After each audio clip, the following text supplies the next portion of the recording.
En el nombre de Jesús, nosotros tenemos que entender que el miedo es uno de los enemigos más fuertes en la guerra espiritual. Es uno de los enemigos más fuertes en contra del hombre. Y muchas veces tomamos por alto el significado real de muchos hermosos versículos como Juan 8:32, y conoceréis la verdad y la verdad os hará libres. ¿Pero libres de qué? En realidad la palabra libre refiere a tantos términos, pero uno de los mayores es el libre, el ser libre del miedo. Porque el miedo es un factor paralizante en la guerra espiritual. Y la palabra de Dios nos enseña en 2 de Timoteo 1:7 que Dios no nos ha dado espíritu de cobardía, sino de poder, de amor y de dominio propio.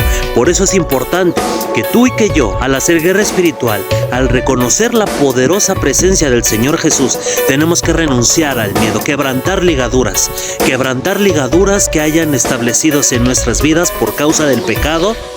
Porque el origen del miedo es el pecado. Eso es lo que le da fuerza y vitalidad. Cuando estas dos personas, Adán y Eva, desobedecen a Dios y caen en un pecado, viene el temor encima de ellos. Por eso Adán contestó: oí tu voz y tuve miedo y me escondí. Eso es el origen del miedo. En el nombre de Jesús, nosotros tenemos que entender que el miedo siempre va a buscar frustrar tus planes. Hay hombres que no buscan un empleo por miedo, por inseguridad que viene de la mano con el miedo. Hay hombres que no toman decisiones por miedo. Hay personas que no avanzan por miedo. Y el miedo, quiero decirte que el miedo es un factor que te va a detener en todas las áreas de tu vida y más aún en la guerra espiritual. El factor del miedo es un enemigo muy fuerte, pero hay algo que debemos considerar, que el miedo viene de la mano con otros factores.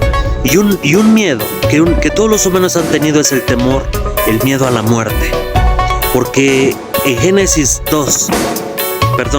capítulo 3, verso 2 y 3, cuando Eva se pone a dialogar con la serpiente, ella dice: la instrucción de Dios fue que no comamos de este árbol para que no muramos. La serpiente contestó: no morirás.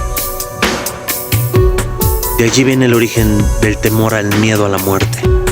Fíjate bien lo que dice la palabra de Dios.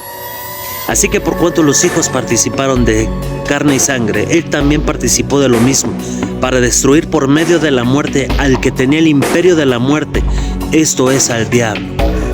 Eso está en la carta de los Hebreos capítulo 2. En el nombre de Jesús, fortalezcámonos, avivémonos, y en el nombre de Jesús quebrantemos todo yugo y toda opresión.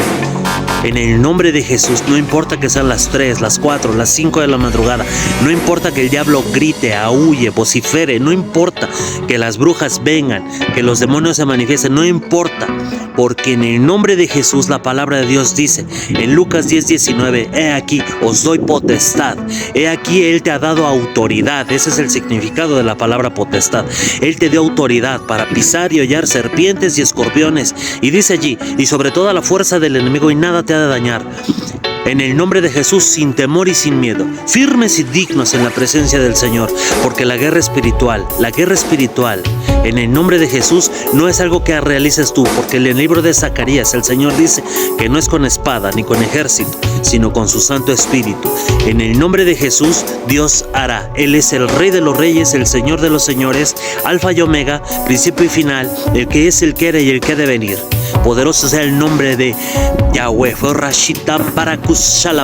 En el nombre de Jesús. Y donde tú estás, yo te mando un abrazo bien fuerte, declarando la palabra de Dios sobre tu vida en la carta de Juan capítulo 3 verso 8.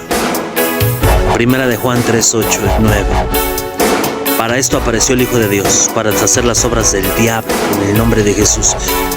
Te mando un abrazo bien fuerte en el nombre de Jesús, de aquí a donde tú estés. Ministerio Profético, Fuego Pentecostés para las Naciones. Yo soy el pastor Daniel Arzate, tu amigo y hermano, que te habla. Y recuerda, busca a Cristo, y recuerda también, sin temor y sin miedo, firmes y dignos, confiando en la poderosa mano del Señor, porque Él va contigo como poderoso gigante. Dice el libro de Jeremías capítulo 20 verso 11.